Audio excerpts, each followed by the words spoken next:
علی بھائی اگلا سوال ہے، اسلام میں فرض نماز کے فوراً بعد سنتوں اور نوافل کے لیے جگہ بدلنا کہاں تک ضروری ہے؟ ضروری اس طریقے سے تو نہیں ہے، لیکن نبی الاسلام نے اس چیز کو پسند فرمایا ہے۔ واجبیت کے درجے میں آپ کا حکم نہیں ہے، لیکن پریفریبل ہے۔ اس کے پیچھے حکمت یہ ہے کہ جو نیو کمرز ہیں نا، ان کو پتہ چل جائے کہ فرض نماز قائم ہو چکی ہے۔ صحیح مسلم میں ایک حدیث ہے، ایک تابعی کہتے ہیں کہ میں حضرت معاویہ ابن ابی سفیان رضی اللہ تعالیٰ عنہما کے ساتھ مقصورہ میں نماز پڑھ رہا تھا، جمعے کی۔ مقصورہ یعنی ان کے محل کا ایک کمرہ تھا، انہوں نے سیکیورٹی ریزنز کی وجہ سے نا مسجد کے ساتھ ایڈجسنٹ ایک کمرہ بنوایا ہوا تھا، وہ نماز اسی کمرے میں پڑھتے تھے۔ تو وہاں پہ کہتے ہیں میں نے نماز پڑھی، تو جیسے ہی میں نے سلام پھیرا نا، تو میں نے سلام پھیرنے کے بعد وہیں پہ کھڑے ہو کے جمعے کے بعد والی جو 4 سنتیں ہیں وہ ادا کرنا شروع کر دی۔ تو جب میں گھر چلا گیا تو میرے پیچھے حضرت معاویہ نے قاصد بھیجا، اور انہوں نے کہا کہ یہ جو تم نے آج عمل کیا ہے نا، یہ آئندہ نہ کرنا، کیونکہ اللہ کے نبی علیہ السلام ہمیں منع فرماتے تھے اس بات سے کہ ہم جہاں پر فرض نماز پڑھیں وہیں پر اسی وقت بغیر کسی سے گفتگو کیے ہوئے اور بغیر وقفہ کیے ہوئے، بغیر جگہ بدلے ہوئے نفلی نماز یعنی سنت مؤکدہ پڑھنا شروع کر دیں۔ اللہ کے نبی علیہ السلام اس سے ہمیں منع فرمایا کرتے تھے۔ تو اچھا، اس سے ایک یہ بھی بات پتہ چلی کہ انہوں نے ایٹ دا اسپاٹ ان کو نہیں روکا۔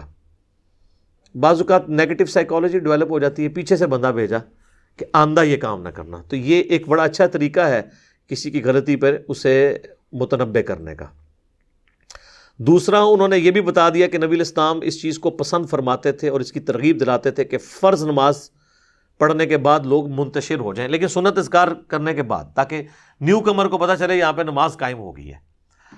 اس کو سپورٹو وہ حدیث بھی ہے صحیح مسلم کی کہ ایک تابعی کہتے ہیں کہ میں نے خود دیکھا کہ جب مغرب کی اذان ہوتی تھی تو صحابہ اکرام مسجد کے ستونوں کو تلاش کرتے تھے تاکہ مغرب کے فرض سے پہلے 2 رکعتیں پڑھ لیں۔ وہ ستونوں کو اس لیے تلاش کرتے تھے سترا ہو جائے، آگے سے کوئی گزرے نہ، ٹھیک ہے۔ اور کہتے ہیں کہ اس کثرت سے لوگ پڑھتے تھے مغرب سے پہلے 2 نوافل کہ اگر کوئی نیو کمر مسجد میں آتا تو وہ یہ سمجھتا تھا کہ یہ فرض کے بعد والی 2 سنتیں پڑھ رہے ہیں۔ اس ایک مسلم کی حدیث سے اتنے رزلٹ نکلتے ہیں کہ ہمارے کئی مسائل حل ہوتے ہیں۔ نمبر 1 کہ صحابہ کرام مغرب سے پہلے 2 سنتیں ادا کرتے تھے، اگرچہ غیر مؤکدہ ہیں۔ بخاری مسلم دونوں میں حدیث ہے، صحابہ کہتے ہیں ہم پڑھتے تھے، بعد میں مشغولیت کی وجہ سے ہم نے چھوڑ دی، لیکن یہ ہے کہ اس کا ثواب باقی ہے۔ نبی علیہ السلام اس کو پسند فرماتے تھے۔ سعودیہ پورے میں وقفہ ہوتا ہے، پاکستان میں بھی حنفی کرتے ہیں، لیکن وہ روزے کی افطاری کو لمبا کرنے کے لیے، لیکن وہیں کوئی نماز پڑھ لینا تو اس پہ قدغن لگا دیتے ہیں۔ یہاں پہ اہل حدیث کرتے ہیں اس مردہ سنت پہ عمل، لیکن یہ سنت غیر مؤکدہ ہے، یہ اس طرح تاکید والی نہیں۔ اور دوسرا رزلٹ یہ نکلا کہ صحابہ کرام مغرب کی بعد والی 2 رکعتیں یعنی سنت مؤکدہ کا اہتمام کرتے تھے، کیونکہ وہ کہہ رہا ہے کہ وہ نیا آنے والا یہ سمجھتا تھا یہ فرض کے بعد والی 2 پڑھ رہے ہیں، یہ بھی رزلٹ نکلا۔ نمبر 3، صحابہ کرام فرض کے بعد والے سنت اور نوافل مسجد میں بھی ادا کر لیا کرتے تھے، یہ جواز ہے۔ ویسے تو حدیث ہے مسلم شریف میں کہ مرد کی سب سے افضل نماز فرض کے بعد وہ ہے جو اپنے گھر میں آ کے پڑھتا ہے، اور بخاری مسلم میں حدیث ہے نبی علیہ السلام جو سنت مؤکدہ ہیں 12 یہ اپنی بیویوں کے حجروں میں جا کے ادا کرتے تھے، مسجد میں نہیں کرتے تھے، لیکن جواز موجود ہے کیونکہ اس میں وہ کہہ رہا ہے کہ وہ سمجھتے ہیں کہ بعد والی کر رہے ہیں۔ نمبر 3 یہ رزلٹ نکلا کہ صحابہ کرام علیہم رضوان جو ہے وہ فرض نماز کے بعد منتشر ہو کر سنتیں ادا کرتے تھے، تبھی وہ یہ سمجھتا تھا کہ فرض کے بعد والی پڑھ رہے ہیں، ورنہ ادھر ہی اکٹھے پڑھ رہے ہوتے تو اندازہ ہوتا کہ یہ تو کسی کی فرض رکھتے رہ گئی ہیں یا فرض ہی پڑھ رہے ہیں۔ نمبر 4 یہ بھی رزلٹ نکلا کہ صحابہ کرام اہتمام کرتے تھے کہ سترا سامنے ہو نماز پڑھنے کے لیے، تاکہ کسی شخص کو سامنے سے گزرنا پڑے تو اس کو گنہگار ہونے کا موقع نہ پرووائڈ کریں۔ آپ خود ہی اہتمام کر لیں کہ آپ ایسی پبلک میں پبلکلی ایسی جگہ پہ نماز پڑھیں، جس طرح آج کل اہل حدیث کی مسجد میں تو بہت پہلے تھا، اب تو دیوبند بریلویوں نے بھی سترے رکھنے شروع کر دیے، ایٹ لیسٹ اتنا سترا ہو کہ جس کو ہم کہتے ہیں یہ 1 ہاتھ کے برابر۔ صحیح مسلم میں آتا ہے کہ اونٹ کی پالان کے برابر جو ہے نا سترا ہونا چاہیے۔ بخاری مسلم حدیث ہے جب آپ عید کی نماز کے لیے جاتے تو ایک صحابی آگے نیزہ پکڑ کے چلتے تھے اور جا کے نیزہ میدان میں گاڑا جاتا تھا وہ آپ کا سترہ ہوتا تھا. اور بخاری مسلم میں یہ بھی حدیث ہے کہ اگر کوئی شخص سامنے سترہ رکھ کے نماز پڑھ رہا ہے، اس کے باوجود اس سترے اور اس بندے کے درمیان سے گزرنے کی کوشش کرے تو اسے روکو، اور اگر نہ رکے اس سے لڑو نماز کی حالت میں، کیونکہ وہ شیطان ہے. آپ سعودیہ میں چلے جائیں، عربی جو ہے نا، آپ گزرنے کی کوشش کریں وہ پکڑ لیتے ہیں، ایسے گزرنے نہیں دیتے کیونکہ ان کو پتہ ہے. اور ویسے ایسے بندے کو تو ایک دو لگا بھی دے نا بندہ تو کوئی حرج نہیں ہے، کہ جب سترہ سامنے ہے تو سترے کے پرلی طرف سے گزرے تو ضروری درمیان میں سے گزرنا ہے. لیکن آپ پبلکلی جو ایسی جگہ بغیر سترے کے وہاں نماز نہ پڑھیں. ویسے آپ اکیلے کہیں پہ ہیں جہاں سامنے سے گزرنے کا خدشہ نہیں تو آپ بغیر سترے کے بھی نماز پڑھ سکتے ہیں، نبی اسلام سے ثابت ہے. لیکن کوشش کریں آپ جب ایسی جگہ پہ ہوں جہاں سے کسی نے گزرنا ہے تو آپ سترہ سامنے رکھیں. اور یہ جو مشہور ہے نا حرمین میں آپ گزر سکتے ہیں، سر حرمین میں تو اس سے بڑا گناہ ہوگا، نہیں گزر سکتے. وہ کہتے ہیں نہیں وہ طواف کعبہ کے نوافل پڑھنے ہوتے ہیں تو طواف والے آگے سے گزر ہوتے ہیں، تو بڑا آسان طریقہ ہے. میں تو یہی کرتا تھا، اپنی وائف کو سامنے بٹھاتا تھا، پیچھے نفل پڑھ لیتا تھا طواف والے، اس کے بعد میں آگے بیٹھ جاتا تھا پیچھے. اس میں کون سا مسئلہ ہے، آپ پڑھ سکتے ہیں.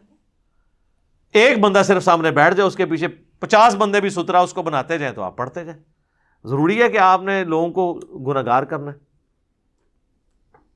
یہ تو اتنا کریٹیکل مسئلہ ہے کہ بخاری اور مسلم میں حدیث ہے، نبی علیہ السلام نے فرمایا اگر کوئی شخص نمازی کے آگے سے گزرنے کے گناہ کو جان لیتا تو 40 تک کھڑا رہتا.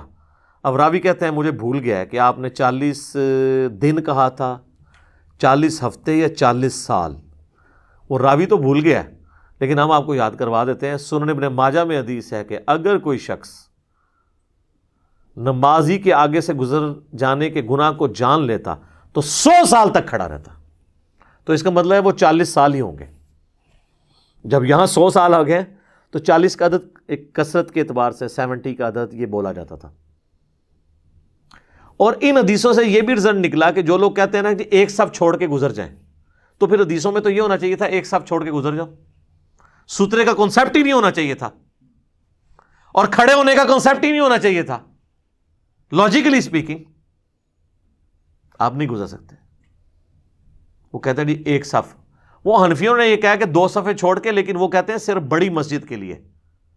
اور فقہ حنفی میں لکھا ہے کہ خانہ کعبہ بھی بڑی مسجد میں نہیں آتی.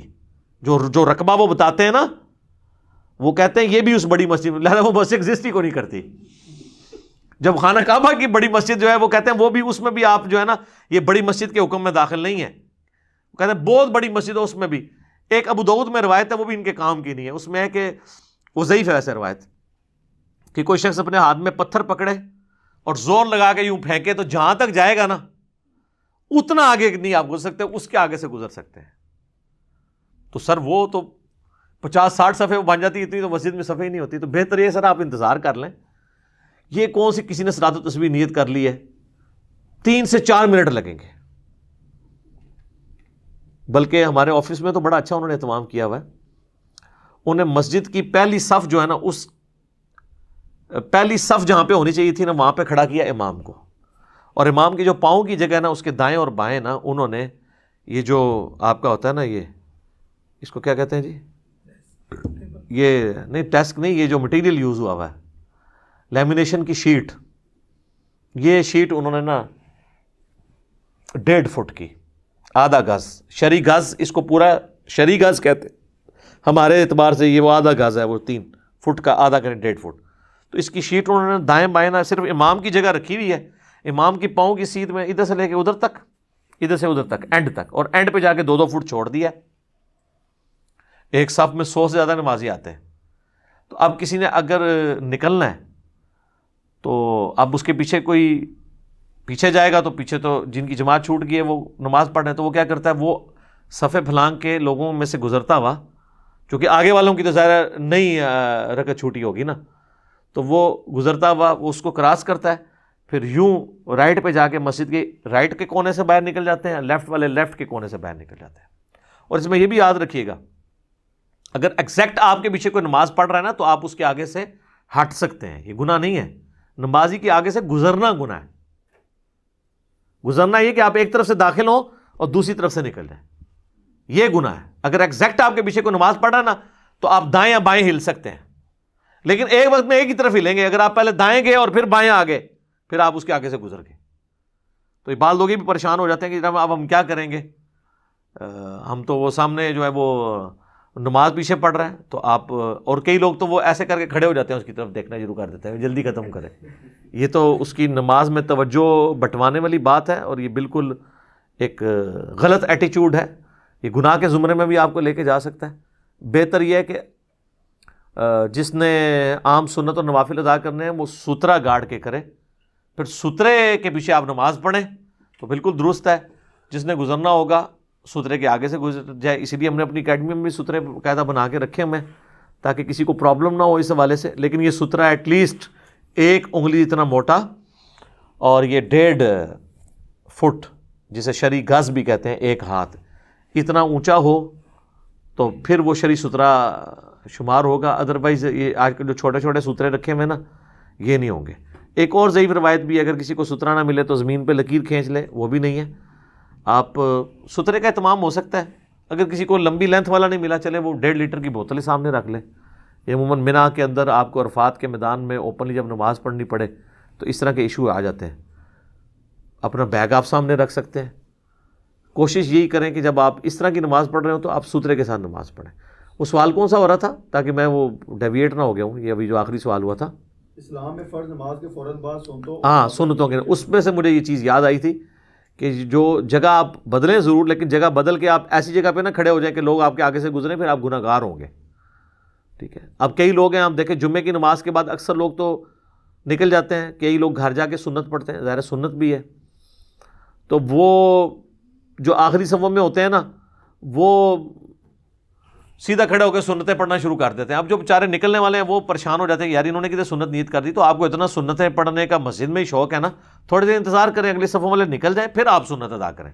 ادروائز کسی سترے کے آگے کھڑے ہو کے کریں تاکہ آگے سے لوگ گزر سکیں, ورنہ تو پرابلم کھڑی ہو جائے گی. اور اس میں آپ کو بتاؤں گناہ گار آپ بھی ہوں گے کیونکہ آپ نے ایسا موقع فراہم کیا کہ لوگ آپ کے آگے سے گزریں. آپ نے کیوں کیا ایسا؟ تو اب شکر الحمدللہ مساجد کے اندر ستروں والا اہتمام شروع ہوا ہے, اور کوشش کریں جگہ بدل کے ہی نماز پڑھیں, کیونکہ جس جگہ پہ آپ نماز پڑھیں گے یہ آپ کی قیامت والے دن گواہی دے گی آپ کی اس نیکی کی, اور سنت بھی ہے. البتہ اگر کوئی شخص جگہ نہ بھی بدلے گناہ گار نہیں ہوگا. یہ حکم فرضیت یا واجبیت کے اس میں نہیں ہے بلکہ لوگوں کو متنبع کرنے کے لیے. بعض لوگ اس کو بڑا اسٹرکٹلی فالو کرتے ہیں, بلکہ ایون ہمیں تو یہاں تک ای میلز آئیں کہ جو اسلامی بہنیں گھروں میں نماز پڑھ رہی ہیں تو اب وہ جہاں انہوں نے فرض کے لیے مصلی بچھایا تو اب سنتوں کے لیے مصلی دوسری جگہ جا کے بچھائیں. وہ یہ بھی سمجھ رہے تھے جگہ بدلنا, وہ جگہ بدلنے کے پیچھے حکمت یہ تھی. آپ اس حکمت کو تلاش کریں جو حکمت بیان ہو رہی تھی. تو اسلامی بہنیں جہاں پہ پڑھ رہی ہیں وہیں پڑھتی رہیں, ان کے لیے جگہ بدلنا ضروری نہیں ہے. یہ تو مساجد میں جہاں پہ کمبائنڈ نماز ہے تاکہ نئے آنے والوں کو پتہ چل جائے کہ فرض نماز کا پروٹوکول الگ ہے اور سنت نماز کا الگ ہے, تو وہ بھی جماعت کے ساتھ. یا گھروں میں تو جماعت اس طرح نہیں ہو رہی ہوتی, پھر بھی اگر آپ کو شوق ہے تو آپ ضرور جگہ بدل لیں. بعض اوقات جگہ ایسی تنگ پڑ جاتی, مجھے کئی جگہ جب کبھی امامت کروانی پڑے اور پیچھے اب لوگ جگہ تھوڑی ہے یا لوگ نماز پڑھ رہے ہیں تو میں اپنے اسی امامت والے مصلی میں ہی تھوڑا رائٹ کارنر پہ یا لیفٹ کارنر پہ کھڑا ہو جاتا ہوں تاکہ وہ جگہ تھوڑی سی بدل جائے تو ہمیں یہ سنت کا ثواب مل جائے. تو یہ ایک پریفریبل چیز ہے, لیکن یہ ایسی چیز نہیں ہے کہ اس کے اوپر آپ جو ہے نا لوگوں کے اوپر فتوے لگانے شروع کرتے ہیں. ٹھیک ہو گیا جی, جزاک اللہ.